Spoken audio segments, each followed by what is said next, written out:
ఓం మహాగణాధిపతే నమ. ఓం ఐం సరస్వత్యై నమ. శివాయ గురువే నమ. జయ గురు దత్తాత్రేయ నమ. యా దేవీ సర్వభూతేషు మాతృరూపేణ సంస్థితాః నమస్తస్తే నమస్తస్తే నమస్తస్తే నమో నమః. జయ గురు దత్తాత్రేయాయ నమః. ఐం సరస్వత్యై నమ. యూట్యూబ్ ప్రేక్షకులందరికీ కూడా నమస్కారం అండి. నేను పాలపర్తి గురునాథ్ శర్మ. ఈ రోజున మనం చెప్పుకోబోయే కంటెంట్ ఏంటంటే, ప్రధానంగా ఈ రోజున మనకి ప్రతి ఒక్క మానవుడికంతా కూడా, ప్రతి ఒక్క మనిషికంతా కూడా తీరని కలలాగా ఉండే ఒక కోరిక, ప్రధానమైన కోరిక ఏంటిదంటే స్వగృహం కావాలి, సొంత ఇల్లు కావాలి. ఆ సొంత ఇల్లు కావాలంటే ఎటువంటి పరిహారాలు చేసుకోవాలి? మేషాది ద్వాదశ రాశుల వాళ్ళు వాళ్ళ జాతకరీత్యా ఉన్న లగ్నవశాత్తు చూసుకుంటే చతుర్థ స్థానం గృహస్థానం అని చెప్పేసి అంటారు. ఆ గృహస్థానానికి అధిపతి, ఆ యొక్క చతుర్థాధిపతి మరియు దశమాధిపతి, పంచమాధిపతి, అష్టమాధిపతి అంతా కూడా యోగకరంగా ఉన్నప్పుడు, గోచారరీత్యా కానీ గురుబలం కుదిరినప్పుడు, శుక్రబలం కుదిరినప్పుడు గృహయోగం స్థిరంగా వస్తుంది. దశ అంతర్దశ విధానంలో, వింశోత్తర్దశ విధానంలో ఒక దశ అనేది మనకి యోగకరంగా ఉంటే కనుక శీఘ్రంగా శుభ ఫలితాలు రావడానికి ఆస్కారం ఉంటుంది. ఏ పరిష్కారం చేసుకుంటే కనుక గృహయోగం కలుగుతుంది.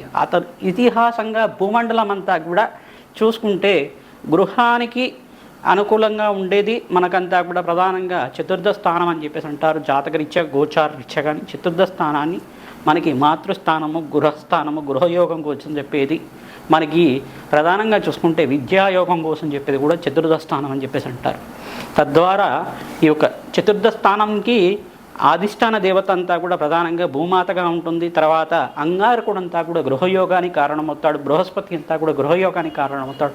విపరీత రాజయోగము, భోగభాగ్యాలకు అధిపతి అయిన శుక్రుడంతా కూడా గృహయోగము, విలాసవంతమైన జీవితము, భోగభాగ్యమైన జీవితము, రాజయోగానికి కారణమంతా కూడా ఇక్కడ శుక్రుడు, బృహస్పతి మరియు అంగారకుడు కారణమవుతారు. ప్రధానంగా ఇంద్రుడంతా కూడా కారణమవుతాడు అనమాట. ఇంద్రుడు అనుగ్రహం లభించిందంటే ప్రతి ఒక్కటి కూడా రాజయోగం లభిస్తూ ఉంటుంది. నాకంతా కూడా తెలిసిందే. ప్రధానంగా చూసుకుంటే ప్రతి ఒక్క జాతకంలో గ్రహయోగాలు చూసుకొనేసి గ్రహాల యొక్క స్థితిగతి ఆధారంగా కానీ, మనకి జాతకంలో ఉన్న యోగాల ఆధారంగా కానీ, గ్రహాల యొక్క కలయిక, వాటి దృష్టి ప్రభావం అంతా కూడా కలిసి ఉంటే కనుక విపరీత రాజయోగంతో ప్రతి ఒక్కరు కూడా గృహయోగంలో ఉండి మంచి స్వగృహం లభించడం కానీ, నవమ స్థానాన్ని అంతా కూడా కేంద్రంగా చెప్తారు, చతుర్థ స్థానం అంతా కూడా కేంద్రంగా చెప్తారు. పితృమూలకమైన ఆర్జితం కానీ, మాతృమూలకమైన ఆర్జితం కానీ, అంటే తండ్రి సంపాదించిన తరతరాలుగా వచ్చిన ఆస్తి నుంచి అయినా కానీ వాళ్ళకి గృహయోగం లభించడం కానీ, మరియు మాతృమూలకమైన తల్లి తరపు నుంచి వచ్చిన స్థిర ఆస్తి అయినా కానీ, తల్లి సంపాదించిన ఆస్తి అయినా కానీ రావడం వల్ల వాళ్ళకంతా కూడా పూర్వజన్మ కర్మశిషాన్ని బట్టి, పూర్వజన్మ పుణ్య ఫలితాల బట్టి వాళ్ళకంతా కూడా ప్రతి ఒక్క మానవుడికి జాతకరీత్యా ప్రధానంగా చెప్పడం జరుగుతుంది. మీకంతా కూడా గృహస్థానం ఉందా లేదా, గృహయోగం ఉందా లేదా, భూసంపద ఉందా లేదా, స్థిర ఐశ్వర్యం ఉందా లేదా, స్థిర ఆస్తి ఉందా లేదా, జాతకం ప్రభావంగా చెప్పడం జరుగుతుంది. మరియు ఏకాదశ స్థానంలో కూడా, ఏకాదశ స్థానంలో సర్వే శుభగ్రహ శుభఫల ప్రాప్త్యర్థం అని చెప్పేసి అంటారు. ఏకాదశ స్థానం ఎప్పుడైనా కానీ రాజయోగ కారణం అవుతుంది. ఎప్పుడైనా కానీ ప్రతి వాళ్ళకు కూడా, ప్రతి జీవితంలో కూడా పూర్వజన్మ ఇతిహాసం ప్రకారంగా పూర్వజన్మలో చేసుకున్న కర్మశేషం పుణ్య ఫలితాన్ని కేంద్రంగా చెప్పుకునేదంతా కూడా ప్రధానంగా పుణ్య ఫలితాన్ని అనుభవించే రకంగా చేసేది ఏకాదశ స్థానం. పూర్వ పుణ్యస్థానం అనేది నవమ స్థానం అయితే, పూర్వ జన్మలో చేసుకున్న పుణ్య ఫలితాన్ని అనుభవించేటట్టు చేసేది ఏకాదశ స్థానం అవుతుంది. తద్వారా మనకంతా కూడా పూర్వ పుణ్యస్థానము, పూర్వజన్మలో చేసుకున్న పుణ్య ఫలితాన్ని రాజయోగానికి అంతా కూడా ఏకాదశ స్థానం అవుతుంది. తద్వారా మనకి గృహయోగం అంతా కూడా అందరికీ వచ్చే విధంగా పరిష్కారం చెప్పుకుంటే కనుక ప్రతి విషయంలో కూడా మనకి పూర్వం ఇతిహాసం అంతా కూడా చెప్తున్నాం. ప్రధానంగా ఈ యొక్క వరాహస్వామి, భూవరాహస్వామి యొక్క చరిత్ర వినడం వల్ల శీఘ్రంగా ధనయోగాలు రావడం కానీ, గృహయోగం సిద్ధించడం కానీ, పరిష్కారం అంతా కూడా చెప్పడం వల్ల, చిన్న పూజా విధానం అంతా కూడా చెప్పడం, నవగ్రహ శాంతి హోమాది విరాధాలలో ఏ గ్రహానికి ప్రధానంగా చేసుకోవాలి లగ్నవశాత్తు చెప్పడం, మరియు రాశి వశాత్తు అయితే కనుక అది వేరేగా ఉంటుంది. లగ్నానికి చతుర్థ స్థానాన్ని కేంద్రంగా చెప్పుకొని, నవమ స్థానాన్ని కేంద్రంగా చెప్పుకొని, ఆ గ్రహాల యొక్క స్థితిగతి ఆధారంగా అందరికీ కూడా గృహయోగం ఎప్పుడు వస్తుందో సూచనప్రాయంగా చెప్పడం జరుగుతుంది. నేను చెప్పిన పరిష్కారం అంతా కూడా క్షుణ్ణంగా మీరంతా కూడా తెలుసుకొని, ప్రతి విషయాన్ని కూడా అర్థం చేసుకొని మీరంతా కూడా హోమాది కార్యక్రమాలు, దాన కార్యక్రమాలు చేసుకోవడం వల్ల శీఘ్రాతి శీఘ్రంగా అందరికీ కూడా గృహయోగం లభిస్తుంది. మంచి ఫలితాలంతా కూడా శీఘ్రంగా లభిస్తుంది. కావున అందరూ కూడా ఈ పరిష్కారం అంతా కూడా శీఘ్రంగా చేసుకోండి. ప్రధానంగా చూసుకుంటే ఈ యొక్క భూవరాహస్వామి యొక్క మూలమంత్ర విధానంగా యజ్ఞాధికృతులు ఎవరైతే చేసుకుంటారో పురుష సూక్త విధానంగా, స్త్రీ సూక్త విధానంగా చేసుకోవడం వల్ల విశేషమైన హోమాలు, విశేషమైన ద్రవ్యాలతోటి, తామర పూలు తామర గింజలతో కానీ, తెల్ల ఆవాలతో అయినా కానీ, స్వామివారికి ప్రీతికరంగా ఈ యొక్క తెన్నల నువ్వులతో అయినా కానీ ప్రధానంగా హోమం ఆచరించుకున్న వాళ్ళకి ప్రధానంగా మీకంతా కూడా ముద్గర ధాన్యం అని చెప్పేసి అంటారు. ముద్గర ధాన్యం అంతా కూడా చూసుకునేసి మరియు కందిపప్పు కానీ చేసుకోవడం వల్ల ఈ యొక్క ధాన్యంతో ఈ యొక్క హవిస్సునంతా కూడా భగవంతుడికి ఇవ్వడం వల్ల, యజ్ఞాతికరతులు చేసుకోవడం వల్ల భగవంతుడంతా కూడా తృప్తి పొంది మనకు కోటి వరాలు ఇచ్చే దేవుడిగా మారుతారు. ప్రధానంగా ప్రతి ఒక్క దేవతలకంతా కూడా ఏ రకంగా వాళ్ళకి హవనం చేయాలి, యజ్ఞాతికరతులు ఆచరించుకోవాలి, మూలమంత్ర విధానంగా కానీ, పురుష సూక్త స్త్రీ సూక్త విధానంగా ప్రధానంగా శ్వేతవరాహ రూపంలో ఉన్న భూవరాహస్వామి యొక్క చరిత్ర విని ఆ భూవరాహస్వామి ఆరాధన చేసుకుంటూ నిత్యమంతా కూడా ఆ భూమిని ఉద్ధరించిన ఈ యొక్క వరాహస్వామి యొక్క చరిత్ర అంతా కూడా మననం చేసుకొని తద్వారా భూయోగము ధనయోగం అంతా కూడా లభించే విధంగా, స్థిర ఆస్తి లభించే విధంగా అందరూ కూడా ఈ పరిహారం ఆచరించుకోవడం వల్ల, యజ్ఞాతికృతులు చేయడం వల్ల లక్ష్మీ నరసింహస్వామి యొక్క మూలమంత్ర విధానంగా ప్రధానంగా పురుష సూక్త విధానంగా యజ్ఞాతికృతులు విశేష హోమానం అంతా కూడా ఆచరించుకోవడం వల్ల మీకంతా కూడా యజ్ఞాతికృతులు చేసుకున్న వాళ్ళకి నవగ్రహ శాంతి హోమాది కార్యక్రమాలు ఆచరించుకున్న వాళ్ళకి శీఘ్రాతి శీఘ్రంగా గృహయోగము, భూయోగము, వస్తుయోగము, వాహన విపరీత రాజయోగం అంతా కూడా అఖండమైన సుఖ జీవితము, భోగభాగ్యమైన విలాసవంతమైన జీవితం లభించడానికి ఆస్కారం ఉంటుంది. కావున అందరికీ పరిష్కారం చెప్తున్నాం. ప్రధానంగా చూసుకుంటే వరాహస్వామి, భూవరాహస్వామి చరిత్రలో భాగంగా హిరణ్యాక్షుడు, హిరణ్యకశుడు అనే ఒక రాక్షసులు ఉంటారు. ప్రధానంగా ఆ రాక్షసులంతా కూడా లోక కంటకులుగా మారి దేవతలంతా కూడా పీడించాలి, త్రిలోక పాలన చేయాలి, అంతా కూడా అన్ని లోకాలు కూడా మా పాలన ఉండాలని చెప్పేసి ఈ యొక్క బ్రహ్మలోకము, కైలాసము మరియు ఒక ఇంద్రలోకాన్నంతా కూడా ఇబ్బంది పెడుతూ ఉండేవాళ్ళు, దేవతలకంతా కూడా ఇబ్బంది పెడుతూ ఉండేవాళ్ళు. భూలోకంలో అంతా కూడా మానవుల్ని, ఋషుల్ని, సాధు సంతులనంతా కూడా మహారుషులనంతా కూడా యజ్ఞాతి కరతలు చేయకుండా బాగా ఇబ్బంది పెడుతూ ఉండేవాళ్ళు. ఒక రోజున హిరణ్యాక్షుడు ఆయన బ్రహ్మ కోసం ఘోరమైన తపస్సు చేశాడట. ఆ రాక్షసుడంతా కూడా ఎటువంటి తపస్సు చేశాడయ్యా అంటే, ఎప్పుడైనా కానీ ఏ దేవతతో కానీ, ఏ అస్త్రంతో కానీ, ఎటువంటి శస్త్రంతో అయినా కానీ, ఎటువంటి మంత్రంతో అయినా కానీ, ఎటువంటి దేవతతో అయినా కానీ నాకు మరణం లేకుండా ఉండాలి, భూమి మీద కానీ నీళ్ళ మీద కానీ ఎటువంటి మరణం లేకుండా ఉండాలి, మరియు ఆ యొక్క మరణం అంతా కూడా లేకుండా నాకు మృత్యుబాధ లేకుండా అమరత్వం వచ్చే విధంగా వరం కావాలి అని చెప్పేసి అడిగారట. అమరత్వం అనేది మానవులకి సహజం కాదు. ఎవరైనా కానీ పుట్టిన వాళ్ళు గిట్టక తప్పదు అని చెప్పేసి బ్రహ్మ వరం ఇవ్వడం. ప్రధానంగా ఎటువంటి వరం ఇచ్చాడంటే, నీకంతా కూడా నువ్వు చెప్పిన విధానంగా మరణం అయితే రాదు, కానీ మరణం వస్తుంది, కానీ మరణం అయితే రాదు, నువ్వు చెప్పిన విధంగా మరణం అయితే రాదు అని చెప్పేసి వరం ఇచ్చాడనమాట.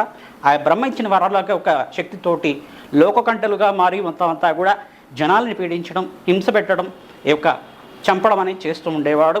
ఆ యొక్క దుష్కరినంతా కూడా ఈ యొక్క మహావిష్ణువు అంతా కూడా చూసి ఈ యొక్క అవతారం అంతా కూడా ఎత్తాడనమాట. శ్వేత వరాహ రూపంలో అంతా కూడా అవతారం ఎత్తడం, ఆ భూమాతనంతా కూడా సాగర మదలలో నుంచి తీసుకురావడం, సాగరం ఒడ్డు నుంచి తీసుకురావడం, ఈ యొక్క భూమండలం అంతా కూడా ఇబ్బంది పెట్టుకుంటూ సాగరం దగ్గరకు తీసుకెళ్ళాడట హిరణ్యాక్షుడు. ప్రధానంగా హిరణ్యాక్షుడు వెళ్ళిన తర్వాత హిరణ్యాక్షుడు అంతా కూడా సముద్రం లోపలికి ఆ భూమండలంతా భూమిని గోళాకారంలో చేసి ఆ భూమిని అంతా కూడా తీసుకెళ్ళి, భూమాతనంతా కూడా తీసుకెళ్ళి ఆ యొక్క సాగర మధ్యంలో అంతా కూడా పెట్టాడట. భూమి అంతా కూడా నీళ్ళలో ఉండడం వల్ల లోకాలంతా కూడా వీతిల్లాయి. తద్వారా మహావిష్ణువు ఈ యొక్క శ్వేత వరాహ రూపంలో ఉండి, దివ్యమైన అవతారం రూపంలో ఉండి, ఆ వజ్ర దృష్టాలతోటి, వజ్ర కూరలతోటి అంతా కూడా భూమాతనంతా కూడా ఎత్తడం, ధరణిని ఉద్ధరించడం అంతా కూడా దివ్యమైన చరిత్ర. ఎప్పుడైతే కనుక వరాహ రూపాన్ని తలుచుకోవడం వల్ల అఖండమైన పుణ్యప్రాప్తి కలుగుతుంది. శ్వేతవరాహ రూపం, యజ్ఞవరాహ రూపం అంటారు దాన్నంతా కూడా. యజ్ఞాధికర్తలు కావాలన్నా ఈ యొక్క యజ్ఞవరాహ రూపాన్ని ధరించాలి.